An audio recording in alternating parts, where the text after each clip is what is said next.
জাফরে হাতটা টান দিয়া সিরা ফালাইয়া বাম হাতের মধ্যে তলোয়ারটা লইছে। ও আমার যুবক ভাইরা, তিনবার কও আল্লাহু আকবার। কি দিয়া বুঝাইতাম ইসলামটার কেমনে ভালোবাসতে হয়, কিভাবে বুঝাইতাম নবীরে কেমনে ভালোবাসতে হয়, কিভাবে বুঝাইতাম কেমনে আল্লাহর রাজি করতে হয়। আমার জাফরকে দেখা নবী যদি মসজিদে দেখা আফসোস করে, হাই রে দেখ আমার জাফর আমার ইসলামটারে কেমনে ভালোবাসে, দেখ দেখ আমার জাফর আমি পাঠাইছি সেনাপতি বানাইয়া কেমনে আমি নবীর রাজি করব লাইয়া। হাসতে হাসতে পাটার টাইনা সিরা ফলাইছে। জোরে জোরে কি আল্লাহু আকবার বলা যাবে না?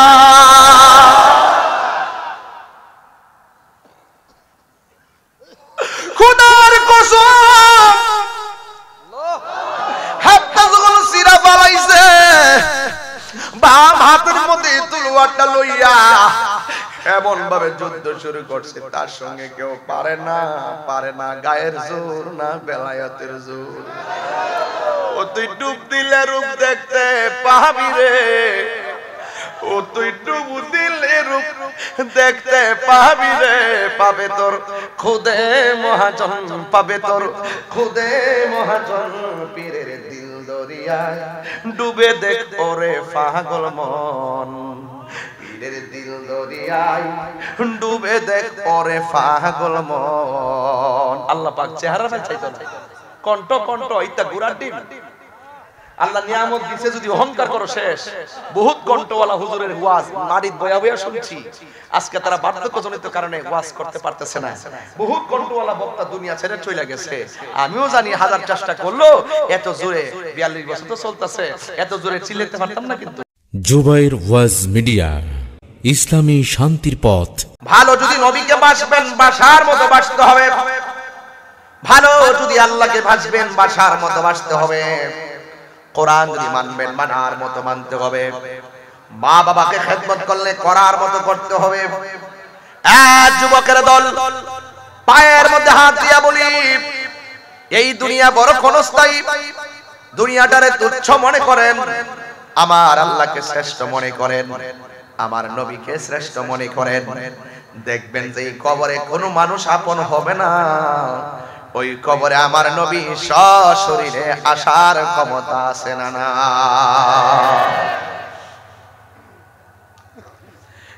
আমার ভাইয়েরা, আমার মুরব্বী বাবাজিরা, সাহাবায়ে কেরাম আমার নবীকে কেমন ভালোবাসতো, আল্লাহর ওলিরা নবীকে কেমন ভালোবাসে, এই জন্যই তো আল্লাহ রাব্বুল আলামিন বলে দিয়েছেন, তুমি যদি না জানো, যিনি জানে তার কাছে যাও। আরেকটা কথা কোরআনের মধ্যে আমার আল্লাহ রাব্বুল আলামিন বলেছেন, যারা জানে আর যারা জানে না এরা কখনো এক হতে পারে না। কথা বলেন ঠিক কিনা? এক হতে পারে? যারা জানে আর যারা জানে না এরা কখনো এক হতে পারে না। এই জন্য আমার যুবক পায়ের মধ্যে হাত দিয়া বলি, নিঃশ্বাসের কোনো বিশ্বাস নাই। তুমি কি দেখো না মুরব্বির দাড়ি গুলা পেকে গেছে? এই মুরব্বিরার বাহারটা কেমন ছিল আপনারা দেখেছেন? উনি কত শক্তিশালী ভাবে চলতো, কিন্তু আজকে তিনি চেয়ারের মধ্যে বসে বসে ওয়াজ শুনতেছেন। মানুষ মেনে নিতে বাধ্য। আপনারা যারা এসেছেন আপনারাও মেনে নিতে বাধ্য হবেন। আমার ভাই 4 দিন আগে স্ট্রোক করে হসপিটালে এখনো ভর্তি। হঠাৎ করে স্ট্রোক করলো, হাত পাটা নিয়ে নিল, নাড়াইতে পারে না। দোয়া করতেছি, লাখো লাখো মানুষ নিয়ে দোয়া করতেছি। এখনো থেরাপি দেওয়ার জন্য ডাক্তারকে যোগাযোগ করে পাঠাইছি।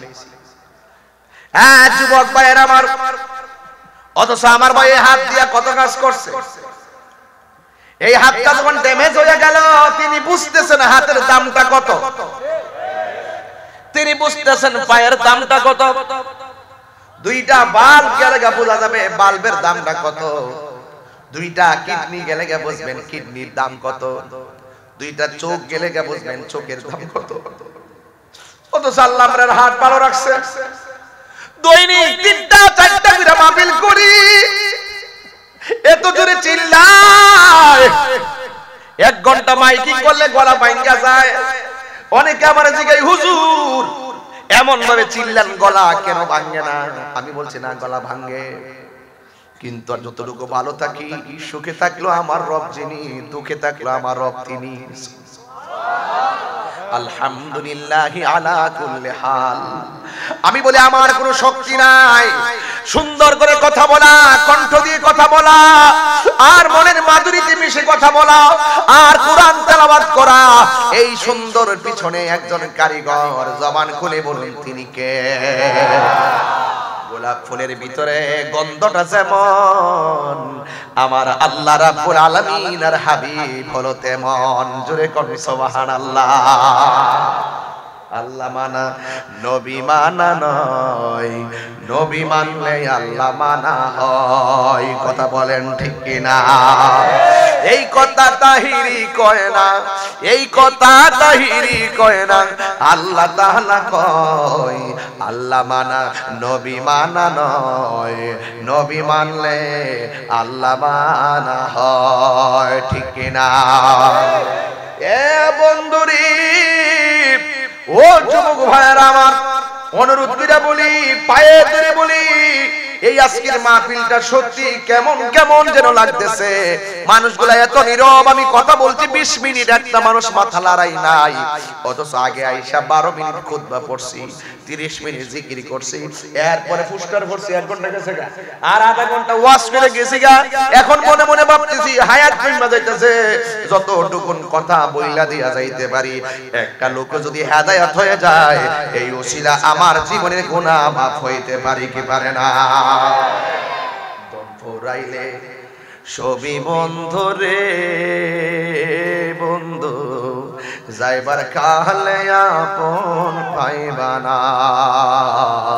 ফুরাইলে সবই বন্ধু রে ও বন্ধু, যাইবার কালে আপন পাইবা না।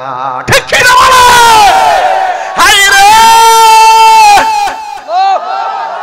এই পৃথিবী বড় নিষ্ঠুর। এই গজলটা আমি নতুন লেখতাছি, পরশুদিন গাড়িতে বয়া 3টার সময় লেখছি। দম ফুরাইলে সবই বন্ধ রে বন্ধু, যাইবার কালে আপন পাইবা না, যাইবার কালে আপন পাইবা না। বুঝেন না? আপনার বন্ধুরা যে মোটরসাইকেল অ্যাক্সিডেন্টে মরে গেছে গা, আর খবর আসেনি? অ্যাক্সিডেন্টে আর স্ট্রোক করে মরে গেছে, আর খবর আসেনি? বাপটা যে গেছে গা, আর খবর আসেনি? কেউ যাইতো না কবরে, একলা একলা হয়ে থাকতিব, কেউ যাবে না। এই জন্য আল্লাহর হাবিব সাল্লাল্লাহু আলাইহি ওয়াসাল্লাম বলেছেন, কবরটা হইল জান্নাতের বাগান, আর কবরটা হলো জাহান্নামের গর্ত। জান্নাত চান না জাহান্নাম চান? আর জোরে কোন জান্নাত চান না জাহান্নাম চান? তাহলে জান্নাত চাইতে গেলে জান্নাতের কর্ম করার দরকার আছে না নাই? মাটির উপরে সুদ খাইয়া, মাটির উপরে ঘুষ খাইয়া, মাটির উপরে নবীর বিরুদ্ধে কথা বইলা, আর মাটির নিচে যায় জান্নাতের বিছানা আশা করলে কাজ হবে না। এই জন্য আমার যুবক, আমার নবীকে জানেন চাইতে বেশি ভালোবাসতে হবে। আল্লাহর পক্ষ থেকে আমার নবী কল্যাণের জন্য যা নিয়ে এসেছেন তা গ্রহণ করা লাগবে, যা থেকে নিষেধ করেছেন তা থেকে আমাদের দূরে থাকা লাগবে। এই জন্য নবীকে মানলে মানার মতো মানতে হবে। এই জন্যই তো সাহাবায়ে কেরাম আল্লাহর হাবিবের সামনে যখন আসতেন, আল্লাহর হাবিবকে এমন ভাবে আল্লাহর হাবিবকে মানতেন। আল্লাহর হাবিব যখন বলতেন এটা কিভাবে হবে, সাহাবায়ে কেরামের আকীদা হলো এটা কিভাবে হবে জানি না, তবে আল্লাহ এবং তার হাবিবই ভালো জানে। সুবহানাল্লাহ কইতেন না? এমন ভাবে নবীর সঙ্গে কথাগুলো প্রেজেন্টেশন করতেন।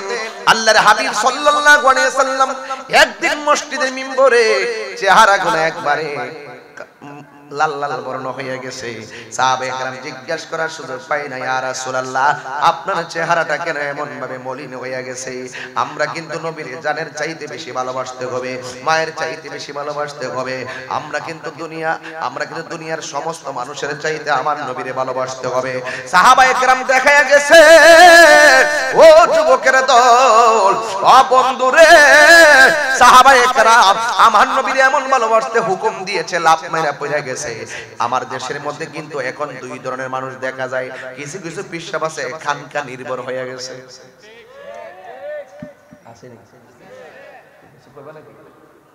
লইরো না বাবা, লইরো না, চুপচাপ বয়স দম ফুরাইলে ছবি বন্ধ রে, ও বন্ধু যাইবার কালে সঙ্গী পাইবা না। বো যাইব 4 মাস গেলে আর কত একলা একলা থাকবা?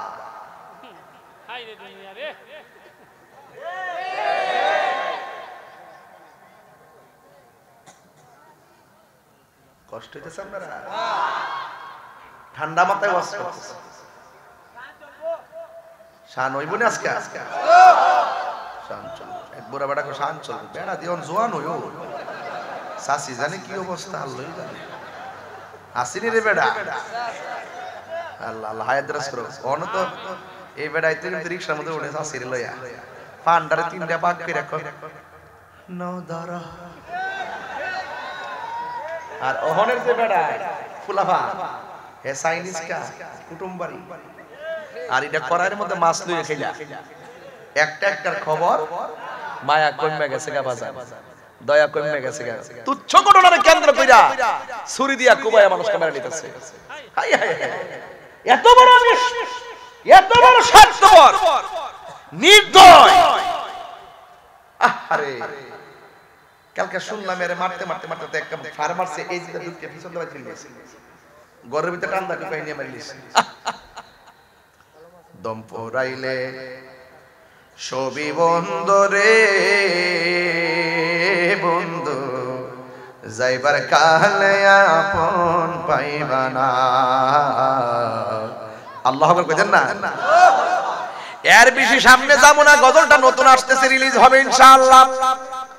ও বন্ধুরে কি দিয়া ওয়াজ বুঝাইতাম, এই দুনিয়ার বললাম দম পড়লে সব বন্ধ হইব, মরণ কালে কাউরে পাইবা না। ওইটাও কথা ঠিক আছে, কিন্তু তুমি আল্লাহর পাগল হও, কিন্তু তুমি কোরআনের পাগল হও, ইসলামের পাগল হও, ওরি আল্লাহর পাগল হও, নবীর পাগল হও, তুমি পাইবা না। কেন কইছে পাইবা? তারা সব তোমার বিদায় দিব। বিদায় দেওয়ার আগেই আমার রাহমাতুল লিল আলামিন এই ভাগুড়ি পাড়ায় ভাঙ্গা করে আসার ক্ষমতা আছে না? হাত তুলে বলো আছে না?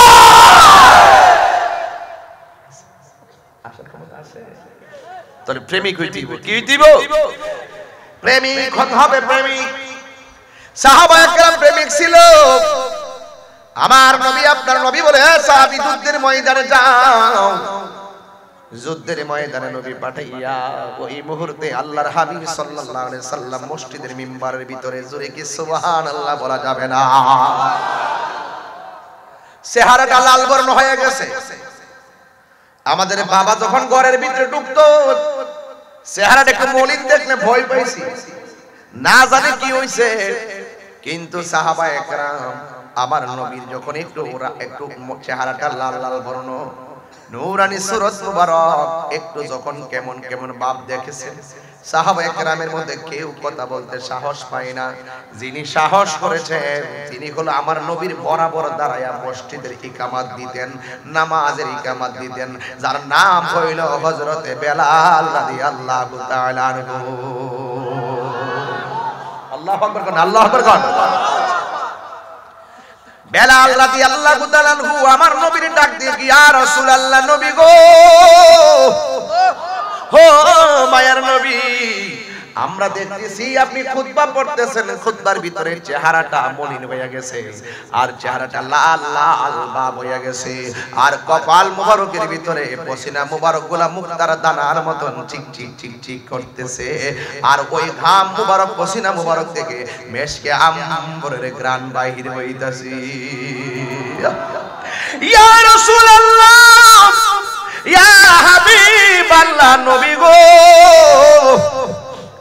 কেউ নবীর সঙ্গে কথা বলার সাহস পায় না, কিন্তু এই মজলিসের ভিতরে হযরত বেলাল ছিল, কিন্তু হাদিস শরীফের মধ্যে পাইলাম আমার নবী যখন একটু রাগ করতেন, অভিমান করে বসে থাকতেন, এই অভিমান ভাঙার কোনো সাহাবী ছিল না।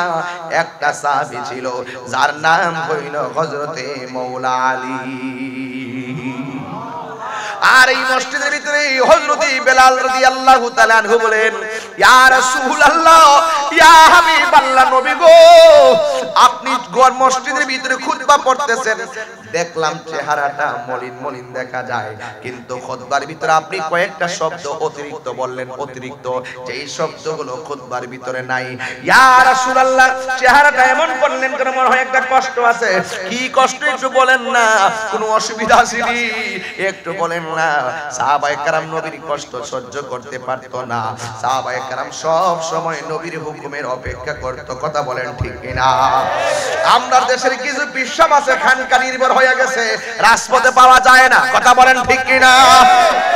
যদি আপনি যায় কোন ফিসাব রে বাজা, নবীর বিরুদ্ধে তো একজনে গালি দিছে, অন্ত কালকা হবিগঞ্জ একটা মিটিং এ একটা মিছিল করন লাগে, ফিসাব তোমরা যাও।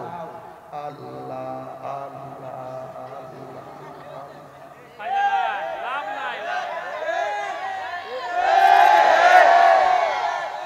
আর ফিসাব নিয়া মধুর চাকটা ভাঙ্গা প্রথম প্রথম মধুরা নিয়া দিয়া গেবে যে বাজার মধুর আনছি সুন্নত, ফিসাব কো মাশাআল্লাহ।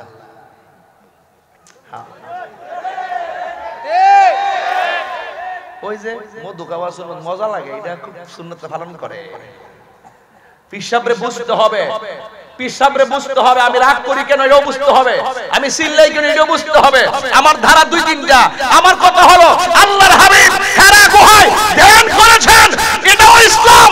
আল্লাহর হাবিবের জীবনে 27টা যুদ্ধে তলোয়ার নিয়ে ময়দানে নেমে রক্ত ঝরিয়েছেন, সেটার নাম ইসলাম। হাত তুলে বলুন ঠিক কিনা বলেন?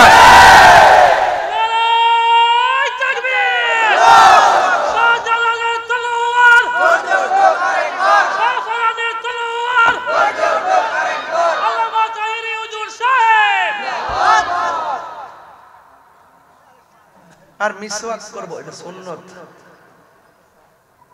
লাডি লয়ে যাইতো আর খানকাত বয়া বয়া আল্লাহ আল্লাহ। আমি যে মাঝে মাঝে হুঙ্কার দেই, ঠিক আছে নি? মাঝে মাঝে যে রাজপথে নামি, ঠিক আছে নি? মাঝে মাঝে বাইতুল মুকাররম জায়গা, ঠিক আছে নি? মাঝে মাঝে যে দল আর শহররা নামা জায়গা, ঠিক আছে নি? আপনারা আমার ভাইবেন, আমি জানি খানকাত বসে থাকার নাম ইসলাম, আবার রাজপথে নামার নাম ইসলাম। আমি ফিরানি করি, আমিও তো করি, আমি করি না? আমার কি কিছু মুরিদ আছে না? আল্লাহ ছেলে আছে না? ও তো সময় দিতাম পারি না, এরা তো আছে জায়গা জায়গা কিছু ফুলামান তো মুরিদ আছে, এটি তো 5 বছর হায়াতে বাঁচলে একটা রং ধরবো। কথা কন ঠিক না বেটে? তো মোটামুটি খারাপ না তো, গনলে তো এমন 20-25 গুণ মানুষ হইবই আল্লাহ ছেলে। কিন্তু মুরিদ করি, একটা কথা কইয়া দেই, যেখানে নরম এখানে নরম, যেখানে গরম এখানে গরম। কাফের বহুত বালা মুনাফিকের চাইতে। কাফের তো সিনা যা রাসূল বলছে, কাফেরের নামে সিনা, এটা স্পষ্ট, এরা জাহান্নামী। কিন্তু মুনাফিক আজীবন আমার উম্মতরা জ্বালায় মারে। এই মুনাফিক আছে না নাই? আপনি আন্দোলন করতে মারো যাইবেন, আর এখান থেকে থানা ফোন দিয়ে বলে স্যার এটা উড়াই দেন, দরকার নাই। কি দরকার দেশের মধ্যে তা করণের? আছে না নাই বলেন? এই জন্য আমি প্রায় মাহফিলে বলি, তুমি মিসওয়াক করা ফজিলত তো জানো, খাবার শেষে মিষ্টি মুখের হাদিস এটাও মানো। হুজুর খাওয়ানোর পরে মিষ্টি খাওয়া সুন্নত, একটু খান না? ও আচ্ছা, দাও না। কত যে মজা, আজকে যদি আমরা সব মুসলমান একসাথে রাজপথে নাইমা সবাই যদি ইমানের তাগতটা যদি দেখাইতে পারতাম, ইমানি হুঙ্কারটা দিতে পারতাম, ইসরায়েলের গুন্ডা বাহিনী কখনো ফিলিস্তিনের মুসলমানকে মারার সাহস পেত না। ইহুদিরা জাইনা বানাইছে মুসলমানদের মধ্যে তিন গ্রুপ, একটা মারলে আরেকটা আইতো না, একটা হুঙ্কার দিয়ে মারো, ইতে এমনি দিয়ে হেরার মধ্যে মিল নাই, হেরার মধ্যে কি নাই? তাইলে বলেন তুমি মিসওয়াক করা ফজিলত তো জানো, খাবার শেষে মিষ্টি মুখের হাদিস এটাও মানো, শুধু হক কথাটা উচ্চ সুরে বলতে পারো না, অন্যায় থেকে বারদ হয়ে জ্বলতে পারো না, ঠিক কি না? শুধু হক কথাটা উচ্চ সুরে বলতে পারো না, অন্যায় থেকে বারদ হয়ে জ্বলতে পারো না, কেমন মুসলমান তুমি একটু ভাবো না, কেমন তোমার ঈমান একটু বলো না, কেমন মুসলমান তুমি একটু বলো না, কেমন তোমার ঈমান একটু বলো না। জোরে জোরে কি সুবহানাল্লাহ বলা যাবে না? এ আমার যুবক ভাইরা, আরে বড় সার কাপ তোরা গোপনে দিস, এটা দেখলে তেরা জ্বালা উঠা জায়গা, তুমিও বুঝো না কিছু, অনেক কিছু এই সাল হয়ে উত্তর ঘটনা ঘটছে, তুমি আবার সামনে না সার কাপ লইছো।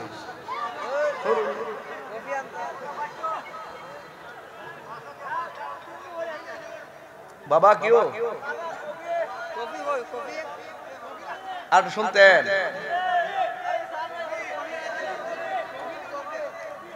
আচ্ছা আপনাকে এটা আমাকে ভালোবাসা বলেন না ঘৃণা করে বলেন? তাইলে বলতে পারেন। আল্লাহু আকবার জোরে কোন। কষ্ট হইতেছে আপনারা? কারণ চতুর্দিক দিয়ে তো কুয়াশা ঢুকতেছে, মানুষগুলো শীতে কনকন করে কাঁপতেছে, এজন্য ওয়াজ বেশি লম্বা করব না, তবে আজকে জিকির হইব ইনশাআল্লাহ, হইব ইনশাআল্লাহ, তবে ওয়াজ হইব, ওয়াশ হইব, ওয়াশ করে দিয়ে দেব হেরারে যারা বলে আমার নবী গায়েব জানে না, ওয়াশটাকে মোহেরারে যারা বলে আমার নবী হাজির নাজির না, এর লাগে ওয়াশটা দর্শি আমার নবীর সাহাবীরা যে আমার নবী যে হাজির নাজির মানতেন এটা বুঝাইবার লাগে, কথা কোন ঠিক না বেঠিক? আর জোরে কোন ঠিক কি না বলেন? এবার আল্লাহর হাবিবের সাহাবী নামটা কি বলছিলাম রে বাজার? নামটা হলো হযরতে বেলাল।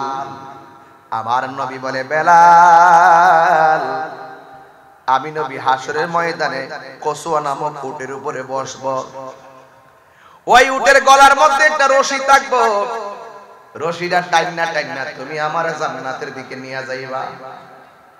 সর্বপ্রথম আমি জান্নাতের ভিতরে ঢুকবো, আমার উম্মতের মধ্যে এরপরে যে লোকটা ঢুকবো এই লোকটার নাম হইল হযরতে বেলাল। কেমন বেলালটা নবীরে প্রশ্ন করছে, পাওয়ার আসেনিও? পাওয়ার আসেনি? যেই বেলালের ব্যাপারে আমার নবী বলছেন, আমি যখন মেরাজের মধ্যে গিয়েছি প্রত্যেকটা জান্নাতের রুমে রুমে বেলালের পায়ের আওয়াজ শোনা যায়। আমি বেলালরে ডাক দিয়ে বলছি, দুনিয়াতে আইসা বেলাল একটা কথা আছে, কয় কি? আমি যখন আল্লাহর দিদারে গিয়েছি জান্নাতের রুমে রুমে আল্লাহ আমারে দেখাইছে, সুবহানাল্লাহ কইতেন না? কিন্তু যেই রুমের মধ্যে ঢুকেছি ওই রুমের ভিতরে তোমার পায়ের আওয়াজ আমি শুনতে পেরেছি। তুমি কি এমন আমল করো যে আমলের কারণে তুমি দুনিয়ায় চলাফেরা করলে এই পায়ের আওয়াজটা জান্নাতে শোনা যায়? হযরত বেলাল রাদিয়াল্লাহু তাআলা ডাক দিয়ে কয়, ইয়া রাসূলুল্লাহ, নবী গো, ও মায়ার নবী, আমার চেহারাটা কালো, দাঁতগুলা উঁচা উঁচা, জিহ্বাটা কাটা। ওরা মাসুল কানি লোহা গরম করে জিহ্বাটা লাগাই দিছিল। কেন? আমি আপনার জিকির করি, আমি আল্লাহর জিকির করি এই জন্য। ইয়া রাসূলুল্লাহ নবী, আমি ভালো করে আযানটাও দিতে পারি না, জিহ্বাটা খাটো বলে আমার শিন উচ্চারণ হয় না। এরপর আপনি মনের খবর জানেন, আল্লাহ আমার মনের খবর জানে, এই জন্য আপনি আমাকে কদমে জায়গা দিয়েছেন। ইয়া রাসূলুল্লাহ, আমি দুনিয়াতে চলাফেরা করি আর জান্নাতের মধ্যে আওয়াজ পাইছেন, আপনি আমারে জিজ্ঞেস করছেন কি এমন আমল করি যেই কারণে আল্লাহ আমার কদমের আওয়াজের পরিমাণ পাওয়ারটা আল্লাহ আর মর্যাদা বাড়ায় দিয়েছে। এবার ডাক দিয়ে ইয়া রাসূলুল্লাহ, আমি কালো বলে আমি যখন মসজিদে ইকামত দেই, আমি যখন মসজিদের ভিতরে ইকামত দেওয়ার পরে আপনি নামাজ পড়ান, নামাজের সালাম ফিরাইবার পর সব সাহাবীরা দলে দলে আপনার সঙ্গে হাত মিলাই আপনার সামনে বৈশা বৈশা দিনের কথা শুনে, কিন্তু আমার চেহারাটা কালো বলে, আমার জিহ্বাটা খাটো বলে, আমার দাঁতগুলো উঁচা বলে, আমি দেখতে একটু কেমন কেমন লাগে, এই জন্য আমি শরমে আপনার সামনে যাই না। আজান দেই একামত দেওয়ার পর একামত দিয়ে আমি ঘরে চলে যাই। কিন্তু আমি সব সময় সাহাবারা যখন আপনার সঙ্গে কথা বলে, ইয়া রাসূলুল্লাহ, ইয়া হাবিবাল্লাহ নবী গো, সব সাহাবীরা কথা কয়, কিন্তু আমারও তো কথা বলতে মনে চায়, কিন্তু আমার চেহারাটা ভালো না দিকে সুন্দর সুন্দর সাহাবীর সামনে আমি যাই না। কিন্তু আমি একটা আমল নিয়মিত করি, কই কি, আমি সব সময় ওযু রাখি। ওযু করার পরে অন্য কোনো নামাজ পড়ি না, ওযু করার পরে 2 রাকাত নফল নামাজ আমি পড়ি। ওই 2 রাকাত নামাজ নফল নামাজ পড়িরা আমার আল্লাহরে আমি ডাক দিয়ে বলি, আল্লাহ। সব সাহাবীরা নবীর সঙ্গে নামাজের পর মনের কথা বলে, আমার চেহারাটা ভালো না বলে আমি সামনে যাই না। কিন্তু আপনার বন্ধুর কাছে সবাই কাছে যায়, বন্ধু নবী তাদেরকে ভালোবাসে, আর আমি বেলাল সামনে না গেলেও আপনার বন্ধুর ভালোবাসা যেন আমি বেলালের প্রতি থাকে, এটাই হলো আপনার কাছে আমার ফরিয়াদ। আল্লাহর হাবিব ডাক দিয়া বলে, বেলাল, এ বেলাল রে, তোমার এই 2 রাকাত নামাজ আমার আল্লাহ রাব্বুল আলামিন কবুল কইরা ফেলাইছি। এই বেলাল ডাক দিয়া কয়, নবী গো, ও মায়ার নবী। এই বেলাল রাদিয়াল্লাহু তাআলা তো সেই বেলাল যেই বেলাল নবীজি ইন্তিকালের পর মদিনা ছাইরা চলে গেছিল, যেই রাস্তা দিয়ে তাকাইলে নবী দেখা যায় না, যেই মসজিদের মেহরাবে কাবাব দিলে নবী দেখা যাবে না, যেই আযানে নবীর নাম নিলে নবী দেখা যাবে না, এই মদিনায় আমি থাকবো না, আমি বরদাস্ত করতে পারবো না। বেলাল সেখান থেকে চলে গিয়েছিল, কিন্তু বেলাল সেই বেলাল যেই বেলাল আযান দিয়েই তিনি আমার রাসূলের কদমে লুটে পড়েছিল। এই বেলাল রাদিয়াল্লাহু তাআলা আনহু বলেন, ইয়া রাসূলুল্লাহ, জুমার নামাজ পড়াইলেন, এমন কথা খুতবার ভিতরে বলেন, ইয়া সারিয়াতুল জামাল। ইয়া সারিয়াতুল জামাল তো আজকের খুতবার বিষয়বস্তু না। আপনি খুতবা দেওয়ার সময় চোখ ডানে নিলেন বামে নিলেন, একটু কেমন কেমন দেখলাম, হঠাৎ করে এমন কেন? আমার নবী ডাক দিয়ে সাহাবীরা রে, আমি নবী যাহা দেখি তোমরা তা দেখো না, আমি নবী যাহা জানি তোমরা তা জানো না, আমি নবী যাহা বুঝি তোমরা তা বুঝো না, আমি নবী যাহা শুনি তোমরা তা শোনো না, আমার নবীকে আমি যাহা দেখি তোমরা তা দেখো না। ইন দলিল দলিল দলিল, ইন্নাল্লাহা যাওয়ালিল আরদা ফারাআইতু মাশারিকাহা ওয়া মাগারিবাহা। আমি নবী দেখি কি জানো নি? আল্লাহ রাব্বুল আলামিন আমার জন্য পূর্ব এবং পশ্চিমকে এমন ছোট করে দিয়েছেন, আমি নবী হাতের তালুর মধ্যে সব দেখতে পারি। তাইলে আপনারা বলেন, বাগুনিয়া পাড়ার থেকে মদিনা দূরে হইতে পারে, মদিনাওয়ালার জন্য কি বাগুনিয়া পাড়া দূরে নাকি? আর জোরে কোন দূরে নাকি? আল্লাহর হাবিব ডাক দিয়া বলে, বেলাল, ও বেলাল, তোমার মনে আসেনি আমি কিছুক্ষণ আগে আমি 4 জন সেনাপতিকে যুদ্ধের ময়দানে পাঠাইছিলাম। 3 জন সেনাপতি, 1 নম্বর একজন, 2 নম্বর একজন, 3 নম্বর একজন।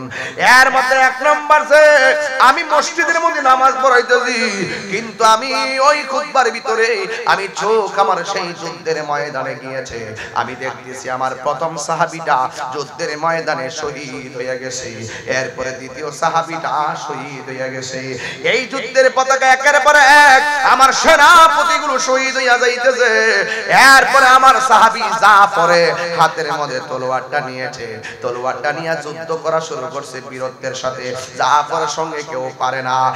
এরপরে কাফেররা সিদ্ধান্ত নিল এই জাফরের সামনে সম্মুখ যুদ্ধ করে পারা যাবে না, চতুর্দিকে যুদ্ধ চালাইতে হবে। ডানে এক গ্রুপ, বামে এক গ্রুপ, সামনে এক গ্রুপ, পিছনে এক গ্রুপ, এমন ভাবে জাফরকে বের দিয়ে ফেলাইছে। জাফরের সাথে জাফর রাদিয়াল্লাহু তাআলা আনহু এমন ভাবে যুদ্ধ শুরু করলেন।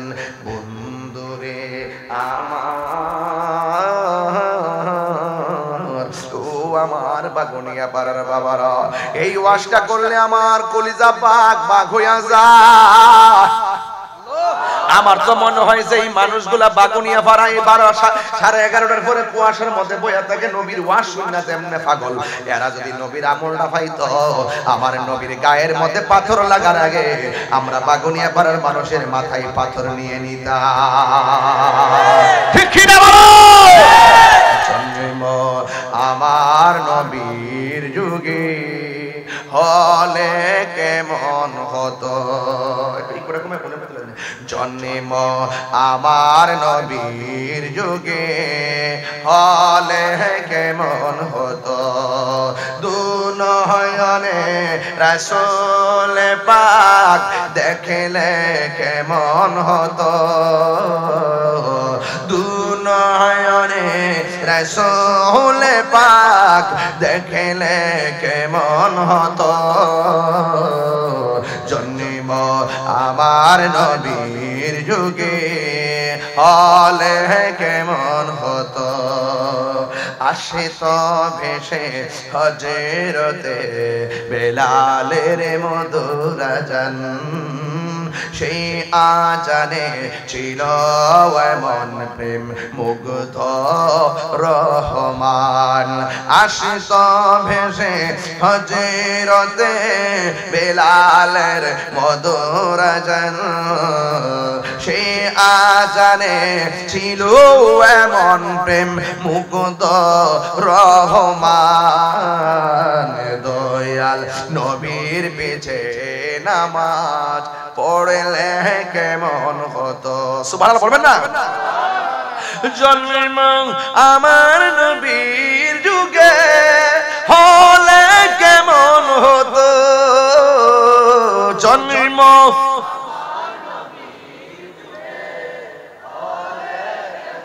জোরে জোরে কি আল্লাহু আকবার বলা যাবে না? এ আমার যুবক, কষ্ট দিতে আপনারা, ওয়াজ কিন্তু শুরু হয়ে গেল। এ আমার যুবক ভাইয়েরারি, ও ভাগুনিয়ার পাড়ার বাবারা, এবার আমার নবী আপনার নবী বলে, আমি মসজিদ দিকে তাকাইয়া দেখতেছি আমার জাফর বীরত্বের সাথে যুদ্ধ করতেছে।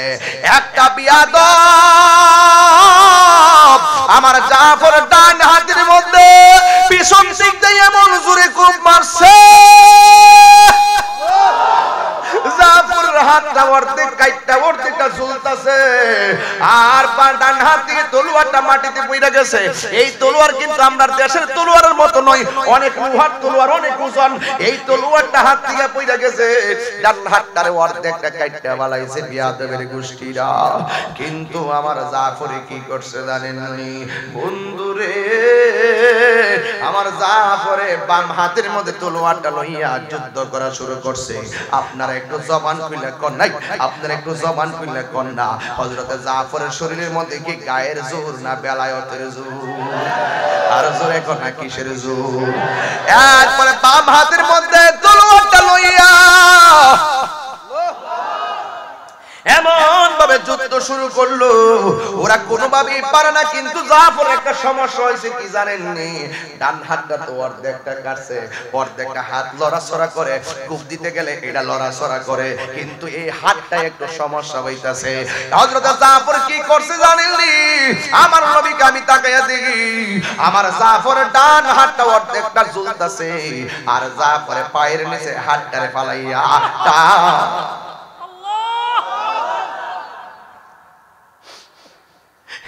এটাই ইসলাম, এটাই ইসলাম, এটাই প্রেমিক, এটাই প্রেমিক। জাফরে হাতটা টান দিয়া সিরা ফালাইয়া বাম হাতের মধ্যে তলোয়ারটা লইছে। ও আমার যুবক ভাইরা, তিনবার কও আল্লাহু আকবার। কি দিয়া বুঝাইতাম ইসলামটার কেমনে ভালোবাসতে হয়, কিভাবে বুঝাইতাম নবীর কেমনে ভালোবাসতে হয়, কিভাবে বুঝাইতাম কেমনে আল্লাহর রাজি করতে হয়। আমার জাফরকে দেখা নবী যদি মসজিদে দেখা আফসোস করে, হাই রে দেখ আমার জাফর আমার ইসলামটারে কেমনে ভালোবাসে, দেখ দেখ আমার জাফর আমি পাঠাইছি সেনাপতি বানাইয়া কেমনে আমি নবীর রাজি করবার লাইয়া। হাসতে হাসতে পাটার টাইনা সিরা ফলাইছে। জোরে জোরে কি আল্লাহু আকবার বলা যাবে না?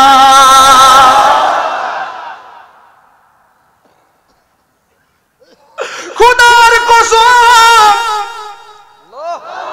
হাতটা যখন সিরা ফালাইছে, বাম হাতের মধ্যে তলোয়ারটা লইয়া এমন ভাবে যুদ্ধ শুরু করছে, তার সঙ্গে কেউ পারে না গায়ের জোর না বেলায়েতের জোর।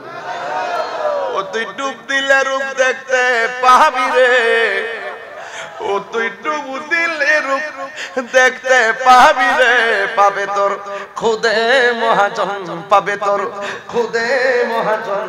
পীরের দিল দরিয়ায় ডুবে দেখ ওরে পাগল মন, পীরের দিল দরিয়ায় ডুবে দেখ ওরে পাগল মন। আল্লাহ পাক চেহারাটা চাইতো না, কণ্ঠ কণ্ঠ ইতা গুড়ার ডিম। আল্লাহ নিয়ামত দিছে, যদি অহংকার করো শেষ। বহুত কণ্ঠওয়ালা হুজুরের ওয়াজ মারিদ বয়া বয়া শুনছি, আজকে তারা বার্ধক্যজনিত কারণে ওয়াজ করতে পারতেছে না। বহুত কণ্ঠওয়ালা বক্তা দুনিয়া ছেড়ে চলে গেছে। আমিও জানি হাজার চেষ্টা করলো এত জোরে 42 বছর তো চলতেছে, এত জোরে চিল্লাতে পারতাম না, কিন্তু সময় কিন্তু যাইতেছে। 22 বছর ওয়াজের বয়স, 17-18 বছর আগে থেকে তো হবিগঞ্জ আসি, এখনো তো মাত্রার ভিতরে ওয়াজ যে করতেছি। অনেকে মনে করে মাত্র মানো নামছি 2-1 বছর হয়েছে, কিন্তু কন্টিনিউ এই ব্যস্ততা। তবে শুধুমাত্র ড্রেস ভালো করলে কাম হইতো না, চেহারাটা ভালো হইলে কাম হইতো না। বলতেছে তুমি যদি আল্লাহকে রাজি করতে চাও তাহলে দিলটারে ভালো করো। এজন্য আমি এই গজলটা আমি কিন্তু গাইতেছি, আপনারা বুঝাইবার লাগে গাইতেছি, আসলে গাইলাম। ও তুই ডুব দিলে রূপ দেখতে পাবি রে, দিলে রূপ দেখতে পাবি রে, পাবে তোর খুদে মহাজন, পাবে তোর খুদে মহাজন। পীরের দিল দরিয়ায় ডুবে দেখো রে পাগল মন, দিল যখন হবে খাঁটি বুঝতে পারবি উজান পাটি কোথায় কি রতন। দিল যখন হবে খাঁটি বুঝতে পারবি উজান ভাটি কোথায় কি রতন। আছে সেই নদীর ওই গভীরে তেরে, আছে সেই নদীর ওই গভীরে তেরে, কত মানিকা রতন, কত মানিকা রতন। পীরের দিল দরিয়ায় ডুবে দে করে পাগল মন। 3টার পরে শুনবেন, রাত্রে শুয়ে শুয়ে খাইরি কি কয়ে গেছে। অনুরাগের ভান রাখিলে কত সাধু মহৎ বেশে চলে বিজলির মতন। ইতা বুঝতো না, ইতা বুঝার মেমোরি ফুলাফানে রইছে না। অনুরাগের ভান রাখিলে, অনুরাগের ভান রাখিলে কত সাধু মহৎ বেশে চলে বিজলির মতন। তারা আকাশ বাতাস শূন্য করে রে, তারা আকাশ বাতাস শূন্য করে রে, সদাই করে বিচরণ, সদাই করে বিচরণ। পীরের দিল দরিয়ায় ডুবে দেখো রে পাগল মন। ও তুই ডুব দিলে রূপ দেখতে পাবি রে, ও তুই ডুব দিলে রূপ দেখতে পাবি রে, পাবে তোর খুদে মহাজন, পাবে তোর খুদে মহাজন। পীরের দিল দরিয়ায় ডুবে দেখো রে পাগল মন।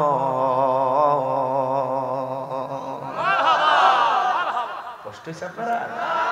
আমার যুবক ভাইরা এগুলো অনেক অর্থ আছে, কইতাম না। অবন্দরে এই শানটা দিয়ে আমি 2 ঘন্টা ওয়াজ করতে পারবো ইনশাআল্লাহ। সুবহানাল্লাহ কোন লিখে, কিন্তু আমি সাবজেক্টটা লড়াইতাম না। বাম হাতের মধ্যে জাফরের তলোয়ারটা হাতে নিয়েছে, গায়ের মধ্যে কি গায়ের জোর না বেলায়েতের জোর? এবার সে যুদ্ধ করতেছে সবগুলা বিয়াদব মহিলা এমন একটা খেল দিয়া বাম হাতের ভিতরে একটা কূপ মারছে, দেহ থেকে হাত করে আলাদা কইরা ফালাইয়া দিছে। ডান হাত জাফরের নাই, বাম হাত জাফরের নাই। এবার ঠুট দিয়া পতাকাটারে কামড় দিয়া ধরছে, কামড় দিয়া তো ধরছে না, আমার আল্লাহ রে এমন রাজি কইরা ফালাইছে। ঘটনাটা শুনেন, বুঝবেন রে বাজান। এমনি সুখ আর আসবে না, ভুগে সুখ নাই, তেগে সুখ। এই জন্য সাহাবী তলোয়ারটারে কামড় দিয়া ধরছে। বিয়াদবরা শেষ পর্যন্ত এমন ভাবে তারা আঘাত করছে, দুনিয়া থেকে জাফরের বিদায় কইরা দিছে। আমার নবী কয়, জাফরের কষ্টটা দেখে আমি আর স্বাভাবিক থাকতে পারি নাই রে বেলাল। আমার নবী বলে, ভাই জাফর কি হইছে জানোনি? বেলাল কইস এত মাইরটা খাইলো? কয় না না, জাফরের মর্তবা শুনিয়া যাও। হাসরের ময়দান যেদিন কায়েম হবে, যেই দিন মানুষ নাফসি নাফসি বলে কাঁদবে, যাই কোনো বন্ধুগণ নাই, দরদি নাই, কঠিন দিনে আমার নবীজি বিনে। রোজ হাসর কঠিন দিনে রাব্বুল আলামিন ওয়াহিদুল কাহার বলিয়া সাজিবেন হাকিম, থাকিবে না দয়া মায়া স্নেহ মমতা, কেউ হবে না কারো জন্য যাবি না দাতা। হায় হায় হাহাকারে পইরা যাবে ধনী, পিপাসায় ফাটিবে ছাতি, মগজ গলে পানি, কান্দিতে থাকিবে সেদিন আদমের আওলাদ, কান্দিয়া জানাইব তোরা তাদের ফরিয়াদ। আমার নবী কয়, হাসরের ময়দানে আল্লাহ আমার উম্মতকে ওই মেরাজের বুরাক দিব। এই বুরাকের উপরে আমার উম্মতে আরোহণ করব। আমি আল্লাহকে একটা উট দিব, উটের নাম হলো কসওয়া। আমি নবী উটের উপরে থাকবো, আমার উম্মতরা আমার পিছনে থাকবে। আমার উম্মতরা ফুল সিরাতে উঠবে, কিন্তু আমার উম্মতের পিছনে থাকবে 1,24,000 পয়গম্বর। অন্যান্য নবীগণ থাকবে আমার নবীর, আমি নবীর উম্মতের পরে। সুবহানাল্লাহ বলেন না? এবার উম্মতের পরে থাকবে, আর ওই নবীদের উম্মত থাকবে তাদের পিছনে। হাসরের ময়দান যেদিন কায়েম হয়ে যাবে,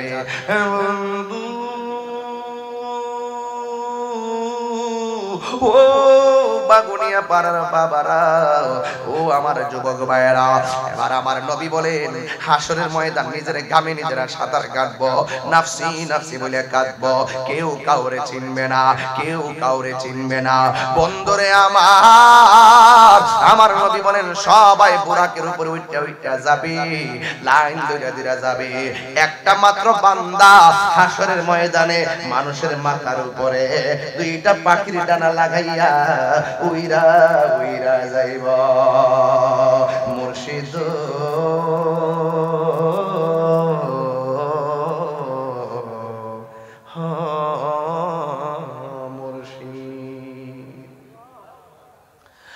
মুর্শিদ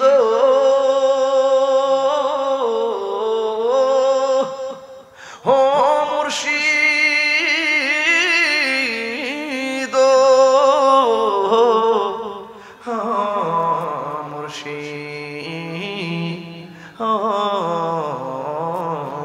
মুর্শিদ, আমার মন মজাইয়া রে, দিল মজায় আর মুর্শিদ নিজে এর দেশে যায়। আমার মন মজাইয়া রে, দিল মজায় আর মুর্শিদ নিজে এর দেশে যায়। ও মুর্শিদ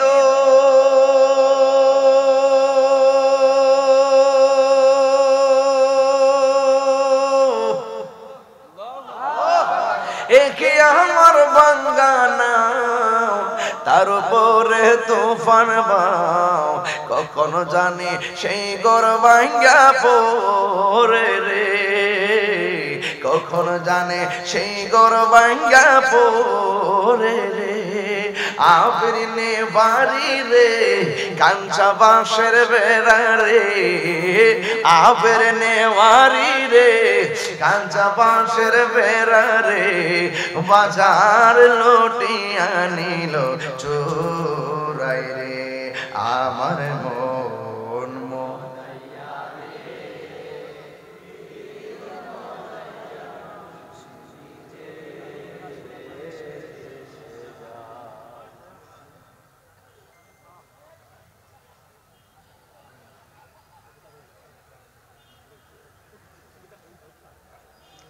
আওয়াজ হলো মানুষ আওয়াজ করলে গুনগুনায় করলে তার বেশি আওয়াজ কথা। আমার মনে হয় আপনারা সুরের তালে হারাই গেছেন, ঠিক না? আপনার কোয়ার সাথে শুনতে ভালো লাগতেছে নাকি? ও মুর্শিদ কি আমার ভাঙ্গা ঘর, তারপরে লোরে চর, পলকে পলকে ওঠে পানি রে। আল্লাহ কইতেন না?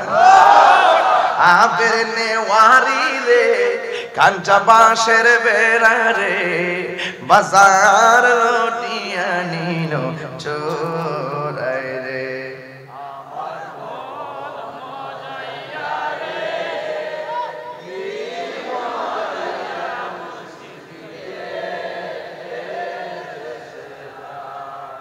পরের জায়গা পরের জমিন,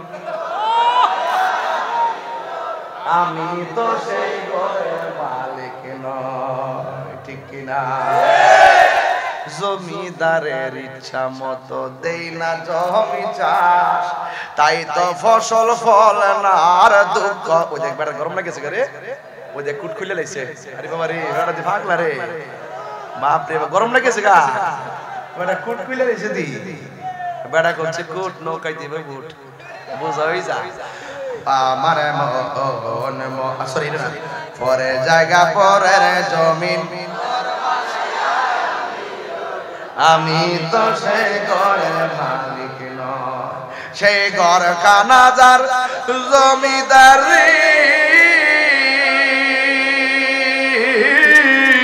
আমি পাই না তাহার হুকুম জারি, সেই ঘর কানাজার আমি পাই না তাহার হুকুম জারি, আমি পাই না জমিদার দেখা, আমি পাই না জমিদার দেখা, মনের দুঃখ কারে কই, মালিক নয় পরের জায়গা।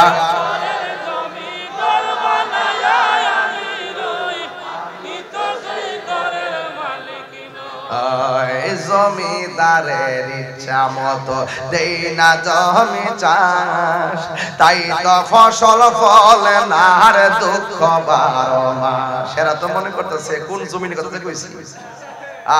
এই জমিদারের ইচ্ছা মতো দেই না জমি চাষ, তাই তো ফসল ফলে না আর দুঃখ 12 মাস। আমি খাজনা পাতি ছবি দিলাম, তবু জমিন আমার হয়ে যে নিলাম, আমি খাজনা পাতি তবু জমিন আমার হয়ে যে নিলাম, আমি চলি যে তার মন জোগায়া, আমি চলি যে তার মন জোগায়া, তাকিলাই মিলে না সই, আমি তো সেই ঘরের মালিক নয়। বলো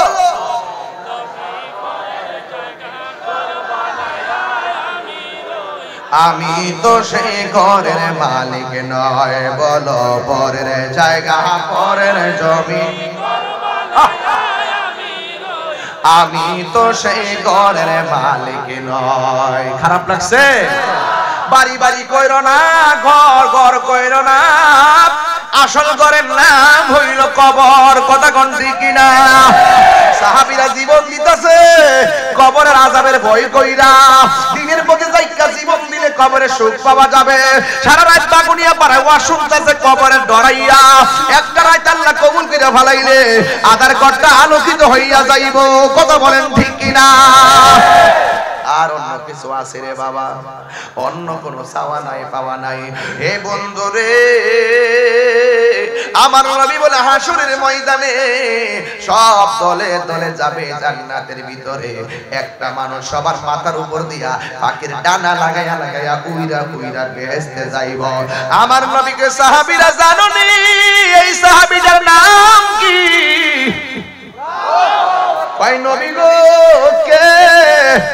আমি কি তো আসলে এত সিরিয়াস ওয়াজ ঢুকি না, আমি স্বাভাবিক ওয়াজ করে যাই। আজকে কিন্তু একটা ভিতরে ঢুকে গেছি গা। এরপর আপনারা মনোযোগ দিকে আমি খুব আনন্দিত, কারণ আপনারা ওয়াজটা বুঝতেছেন, আমার মনে হইতাছে কথা কোন ঠিক না বেঠিক। প্রথম হাতটা কাটছিল যেই সাহাবীর নাম কি? এরপর একটা কাটছে, এর নাম কি?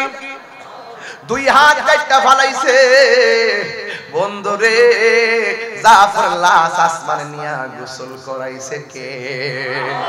আমার আল্লাহ জাফরের সম্মান এত বাড়াইয়া দিব, আল্লাহকে আমার জাফর হাসরের ময়দানে উইরা উইরা যাইব।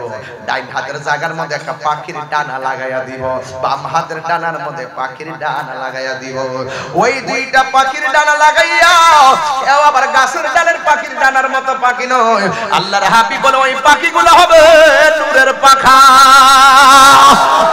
নূরের পাখা লাগাইয়া এইভাবে উড়াইলা উড়াইলা আমার জাফরে জান্নাতে ঢুকে যাবে। আমার নবী বলে জাফর শহীদ হওয়ার পর আর একটা সাহাবী দৌড়ায়া তলোয়ারটা নিছে, যেই সাহাবীকে সাইফুল মিন সুয়ুফিল্লাহ বলা হয়, যেই সাহাবীকে আল্লাহর তরবারি সমূহের মধ্যে একটা তরবারি বলা হয়, যার নাম হলো হযরতে খালিদ ইবনুল ওয়ালিদ। জোরে জোরে কি সুবহানাল্লাহ বলা যাবে না? এখন থেকে বুঝবেন আমরা কেন নবী নবী করি। খালিদ ইবনে ওয়ালিদ এমন বড় বীরত্ব, যেই বীরত্ব হাতের মধ্যে তলোয়ার নিয়া একটা কাপড় সামনে আসতে পারে না, কপুকাত করাই দেয়। ডানে আসতে পারে না, সাইজ করে ফেলায়। বামে আসতে পারে না, সাইজ করে ফেলায়। হঠাৎ করে তার মাথার মধ্যে যে হেলমেটটা ছিল, এই হেলমেটটা হঠাৎ করে যুদ্ধের সময় পইরা গেছে। জাফর কাহারে আমার হাত দিয়ে চলতেছে না, হেলমেটটা কই, হেলমেটটা কই, হেলমেটটা কই। হেলমেটটা খুঁজতে খুঁজতে খুঁজতে খুঁজতে অনেক দূর পিছনে যাইতেছে। আর অন্যান্য সাহাবীরা ডাক দিয়ে বলে, জাফর ও খালিদ, বলেও কিন্তু এর পিছনে যাওয়া যাবে না। আপনি একটা সেনাপতি, খালিদ বিন ওয়ালিদের হাতের মধ্যে তলোয়ার কেউ পারে না। গায়ের মধ্যে কি গায়ের জোর না বেলায়েতের জোর? আর জোরে কোন কিসের জোর? এমন ভাবে যুদ্ধ করতেছে, মাথার হেলমেটটা পইরা গেছে। সব সৈন্যরা বলতেছে, সাহাবীরা বলতেছে, ইয়া খালিদ, আমরা কিন্তু 95 ভাগ বিজয়ের মালা আমাদের গলায় চলে আসছে।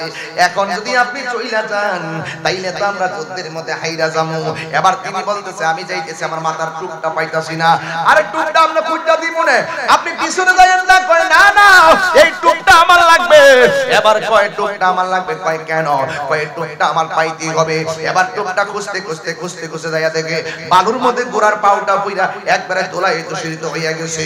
ওই খালিদ ইবনে ওয়ালিদ এমন ভাবে ওই টুপটা পাইয়া, হেলমেটটা পাইয়া মাথার মধ্যে লাগাইছে, লাগাইয়া আবার দ্বিতীয়বার ঘুরে দাঁড়ায় গেছে। জোরে কন্যা সুবহানাল্লাহ। এবার এমন ভাবে যুদ্ধ শুরু করছে গো। এবার খালিদের হাতে আমার আল্লাহ রাব্বুল আলামিন ওই মুতার যুদ্ধের বিজয়ের পতাকা দান করেছেন। জোরে কন্যা সুবহানাল্লাহ। পরীক্ষা দিলে যেমন করে পরীক্ষার পরে বন্ধু বন্ধুরে বলে, এটা কি দিছস, এটা কি দিছস। যুদ্ধের ময়দানে বিজয়ের পরে সাহাবীরা ডাক দিয়ে কয়, যুদ্ধ তো জিতলাম, কিন্তু কলিজার ভিতরে পানি ছিল না। ওই কার কারণে? কয় খালিদ ইবনে ওয়ালিদের কারণে। যুদ্ধ করতেছে, হঠাৎ করে পিছন দিকে দূর মারছে। আমরা তো মনে করছি শেষ, ওনার বীরত্ব শেষ, আর যুদ্ধে আমরা হেরে গেছি। কিন্তু এই টুপিটা পরার পরে আবার ঘুরে দাঁড়ায় গেছে। দাঁড়ানোর পরে আমার আল্লাহ বিজয়ের মালা দান করেছেন। একজন ডাক দিয়ে কয়, খালিদ ইবনে ওয়ালিদ গো, আপনি যুদ্ধের ময়দানে টুপটার জন্য এত পাগল হইছেন কেন? এই মাথার টুপের জন্য কেন এত পাগল হইছেন? এবার তিনি ডাক দিয়ে কয়, আমার মাথার মধ্যে তোমাদের টুপ পরতে পারতাম, কিন্তু আমার শক্তি ফিরে পাইতাম না। অন্য টুপ লাগাইতে পারতাম, কিন্তু শক্তি ফিরে পাইতাম না। আমি খালিদের সব কারিশমা, সব শক্তি এই হেলমেটের ভিতরে। ডাক দিয়ে বলি, কি ব্যাপার? আমরার মাথায় তো হেলমেট আছে। এবার খালিদ ইবনে ওয়ালিদ ডাক দিয়ে কয়, আমার শক্তি কেমনে হেলমেটের ভিতরে জানোনি? কারণ এই হেলমেটের ভিতরে ছিল আমার নবী পাকের একটা চুল মুবারক। আরে হাত তুলে কন্যা, ইয়া রাসূলুল্লাহ। আমার নবী আমরার মতো হইব দূরের কথা, নবীর চুল মুবারক আমাদের মতো। আমার নবী জিন্দা, নবীর চুল মুবারক জিন্দা। আমি নিজে নবীর দাড়ি মুবারক দেখছি। চুল মুবারক দেখছি, নবীর চুল মুবারক কুকরানো, নবীর চুল মুবারক কুকরানো, এমনি বইটাতে হে। যখন দেখতে গেছি সবাই লাইন ধরে দাঁড়াইছি, উযু কইরা দুরূদ পড়া পবিত্র হইয়া গান টান সুগন্ধি টুগন্ধি লাগায়া আতর পাতা লাগায়া চোখের পানি ফালায়া লাইন ধরে হাঁটতেছি। আল্লাহর কসম করে বলি, কোরআন আসেনি, কোরআন চাইলে কোরআন ধরে কইতাম, তাহিরি তো মিথ্যা কথা বলার ডিকশনারিতে নাই। আমি যা জবানে যা বলি তাই করি। দেখছেন না অনেক সময় বড় বড় কাজ করি, আমি যা বলি তাই করি। আমি কখনো মিথ্যা বা ফাঁকি পছন্দ করি না। রাসূল পাকের চুল মোবারক এই বাঁকা, দরুদ পড়তে পড়তে আমরা যাই, রাসূলের চুল মোবারক এইভাবে দাঁড়ায়। আল্লাহু আকবার বলেন না। আমার নবী জিন্দা, নবীর চুল মোবারক জিন্দা। ওই দিন যারে চোখের মধ্যে বেলকি লাগছে, আজও বেলকি ছুটে নাই, আজও বেলকি ছুটে নাই, আজও বেলকি ছুটে নাই। এই ধ্যান ধারণা মাথার মধ্যে ঢুকিয়ে দিছে। মদিনা যাইয়া কত কান্দাছে, কাঁদছি, আল্লাহ ছাড়া কেউ জানে না। নবী গো, আপনার পাগলগুলো, আমি যখন কথা বলি, আমি তো কথা বলি চেয়ারে বসে, আপনার লক্ষ লক্ষ পাগল মাটির মধ্যে বসে বসে। আমি বলছি, আপনাদের পক্ষ থেকে বলছি, আমি বলছি, আমি নিজে যে বলছি, রাসূলের রওজার সামনে দাঁড়ায় বলছি, ইয়া রাসূল, আমি ভালো জায়গায় বসে কথা বলি, আর লক্ষ লক্ষ হাজার হাজার পাগল মাটিতে বসে আপনার কথা শুনে না, ওরা চোখের পানি ফেলে কাঁদে, ওরা আসতে চায়, টাকা নাই, আসতে পারে না। আমি বুঝি আর আমি সে অর্থের মালিক না, ইয়া রাসূলুল্লাহ, কিন্তু আপনাকে তারা অনেক ভালোবাসে। আমি দাঁড়ায় দাঁড়ায় আপনাদের সালাম আমি পৌঁছাইছি, বলছি ইয়া রাসূলুল্লাহ, আসতে পারছেন, আমি তাদের পক্ষ থেকে আপনার কাছে সালামটা দিতেছি। আপনি তো সব দেখেন, ওদের কারণ ওদের জন্য মদিনা দূরে, আপনি নবীর জন্য তো এই বাংলাদেশ দূরে না। পৃথিবীতে যত মাহফিল করছি সব প্রেমিকের পক্ষ থেকে আপনি সালামটা গ্রহণ করে নেন, ইয়া রাসূলুল্লাহ বলা। আমি দিছি, আমি আপনাদের ভুলি নাই, আমি আপনাদেরকে ভুলি নাই। এই জন্য যুবক ভাইরা আমার পায়ে হাত রেখে বলি, রাসূল কি জিনিস, রাসূলকে ডাকলে যে রাসূল কত খুশি, রাসূলকে যে দেখা যায়, রাসূলকে ওযু কইরা 40টা দিন দুরূদ শরীফ পড়া ডান কাইতে শুইলে যে রাসূল দেখা যায়, রাসূল যে এখনো রোজায় উম্মতের জন্য কি করে। যতই দুরুদ পড়ি তৃপ্তি মিটে না, আশিকি বিনে অন্য বুঝে না, ভালো লাগার জায়গা মদিনা, বলো ভালো লাগার জায়গা মদিনা, ভালোবাসার জায়গা মদিনা। আধার কবরে কেউ তো যাবে না, যাবে না আমার শাহে মদিনা, যাবে না আমার শাহে মদিনা, ভালো লাগার জায়গা মদিনা, ভালো লাগার জায়গা মদিনা। এই মদিনার সবুজ গম্বুজটারে বাসাইয়া, এই চোখটা বন্ধ করেন, নবীর সবুজ গম্বুজটারে বাসাইয়া মনে করেন যে এটা সবুজ, চোখ বন্ধ করেন, মনে করেন এটা নবীর সবুজ গম্বুজ। পোস্টারে দেখছেন, আজানে দেখছেন, টিভিতে দেখছেন নবীর গম্বুজটা, মনে করেন যে এটা নবীর সবুজ গম্বুজটা চোখে ভাসতেছে, ভাসতেছে। গম্বুজটার নিচে বরাবর নবীর রওজা মুবারক, সুবহানাল্লাহ। মনে করেন এটাই রওজা মুবারক, দাজালি মুবারক, এটার নিচে আমার রাসূল। আলহামদুলিল্লাহ। আহা, এই যখন হবে মুরাকাবার ধরন, রাসূল আর মদিনায় রওজায় থাকে না, রাসূল বাগুনিয়া পাড়ায় ভাঙ্গা করে হাজির হয়ে যায়। এটা আমার কথা না, এটা জালালউদ্দিন সুয়ুতির কথা। কিতাবের নাম শরহে সুদূর, জালালউদ্দিন সুয়ুতির কথা বলছি। রাসূল চোখ বন্ধ করবেন, রাসূল আপনার চোখের সামনে, সুবহানাল্লাহ। আল্লাহ আপনি পাগল গুনারে আপনার বন্ধুর দিদার দিয়ে দেন, আমিন। আল্লাহ আপনি এদেরকে এমন টাকার মালিক বানায় দেন, এরা যেন বছরে বছরে মদিনা যায় নবীর সালাম দিতে পারে, আমিন। আল্লাহ আপনি যদি এদেরকে টাকার মালিক না বানান, তাইলে তো ওই জাহেলে মুরাক্কাব নাইবে শয়তানরা বেদাতের ফতোয়া দিয়া সালাম বন্ধ করে দিব। এই পাগলগুলা না গেলে তো ওখানে সংগ্রাম করতে পারবে না। ইয়া আল্লাহ, আপনি পাগলগুলোর এমন টাকার মালিক বানান তারা যেন ঝাঁকে ঝাঁকে দলে দলে কাফেলা কাফেলা যাইয়া। কাফেলাতে কে যাও তুমি, কে যাও তোরি ভাইয়া, সঙ্গে করে নাও গো আমায় একটু দয়া কইরা, সঙ্গে যদি না নেও মুরে গিয়ে মদিনাতে, আমার সালাম পৌঁছে দিও, আমার নবীজির যায় মনে বড় আশা ছিল যাব মদিনায়, মনে বড় আশা ছিল যাব মদিনায়। সত্যি করে বলেন, সবার দিনটা কি নরম আছে? মদিনা নবীকে দেখতে চান? নবীর মহব্বতে এই প্যান্ডেলটা করতে কত লাগছে? 30 এই প্যান্ডেলটা করতে 30,000 লাগছে।